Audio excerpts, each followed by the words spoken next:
ഹോങ്കോങ്ങിലെ ocean പാർക്കിൻ്റെ മുകളിൽ നിന്നുള്ള കാഴ്ചയാണ്. താഴെ ഇങ്ങനെ ധാരാളം ദ്വീപ് സമൂഹങ്ങളും ദ്വീപുകളും അതിനുള്ള വർക്കുകളും കാര്യങ്ങളൊക്കെ കാണാം. ഇത് ഞാൻ നടന്നുകൊണ്ടിരിക്കുന്ന ഓഷ്യൻ പാർക്കാണ്. ഓഷ്യൻ പാർക്ക് എന്ന് പറഞ്ഞാൽ വലിയൊരു അമ്യൂസ്മെൻറ്റ് പാർക്ക്, യൂണിവേഴ്സൽ സ്റ്റുഡിയോ പോലെ ഉള്ള ഒരു അമ്യൂസ്മെൻറ്റ് പാർക്കാണ്. ഇതൊക്കെ എന്ന് പറഞ്ഞാൽ ഇഷ്ടംപോലെ കാണാനുണ്ട്.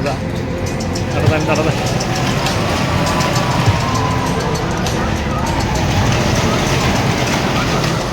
പല തരത്തിൽ ഇത് ഇവിടെയാണെങ്കിൽ ഇതാ തൊട്ടപ്പുറത്ത് കാണുന്ന പെൻഗ്വിൻ്റെ പാർക്കാണ്.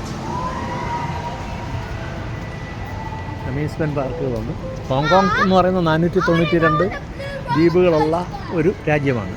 ചൈനയാണ് നിയന്ത്രിക്കുന്നത്. ചൈനയ്ക്ക് കൺട്രോളുണ്ട്. ചൈനയ്ക്ക് മാത്രമല്ല, സ്വതന്ത്ര രാജ്യം എന്നാണ് പറയപ്പെടുന്നത്. പ്രത്യേക കറൻസിയാണ് ഹോങ്കോങ്. മനോഹരമായ ഒരു സ്ഥലമാണ്. ഇവിടെ ഈ താഴെ നിന്ന് കേബിൾ കാർ കയറിയാണ് ഇവിടെ വരുന്നത്.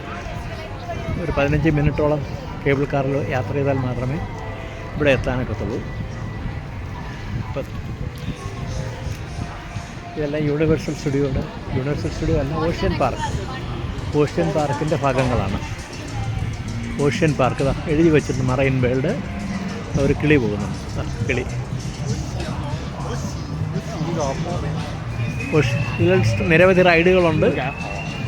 ഇഷ്ടംപോലെ വെള്ളത്തിൽ കൂടെ പോകുന്ന റൈഡുകളും അല്ലാത്ത വാട്ടർ റൈഡുകളും എല്ലാം ഉണ്ട്.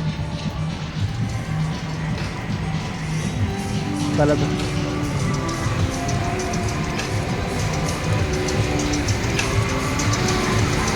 Singapore universal studio മോഡലിലാണ്. എനിക്കൊന്നും അതിനേക്കാളും ഒട്ടും മോശമല്ല. ഇത് ഭയങ്കര മനോഹരമാണ്. വളരെ വലിപ്പമുണ്ട്.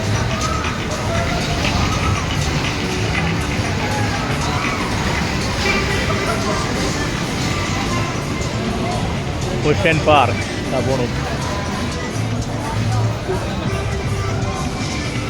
ഓഷ്യൻ പാർക്ക് നടന്ന് കാണാം. ഉച്ചയ്ക്ക് നല്ല വെയിൽ ഇവിടെ. രാവിലെ നല്ല തണുപ്പുണ്ടെന്ന് വെച്ച് ഞങ്ങൾ തയ്യാറായിട്ടൊക്കെ വന്നതാണ്. ഇപ്പോൾ അതൊന്നുമില്ല. നല്ല വെയിലാണ്. പൊതുവെ മഴയാണ്. ഒന്നാമത് പ്രത്യേകിച്ച് കംപ്ലീറ്റ് മൗണ്ടൻസാണ്. വൈകുന്നേരത്ത് മഴ ഉണ്ടായിരുന്നു ഇന്നലെ.